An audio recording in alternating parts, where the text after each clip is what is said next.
Well, I got my camera back finally. Actually, I got a better one.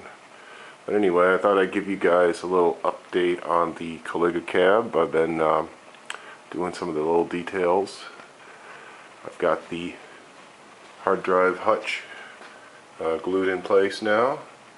And this is the power supply hutch. As you can see, I got a little power supply hiding in there. This piece of acrylic here still has a protective covering on it. It's smoked in appearance, and it's held on with a couple nice little button heads. The unit is coming along pretty good. We're about ready to do the assembly, put in the hardware, start running the cabling, extension cabling, just little things like that.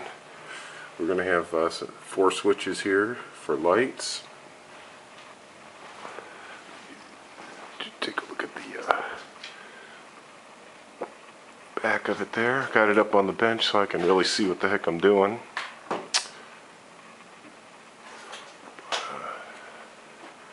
It's coming out real nice. A lot of gloss.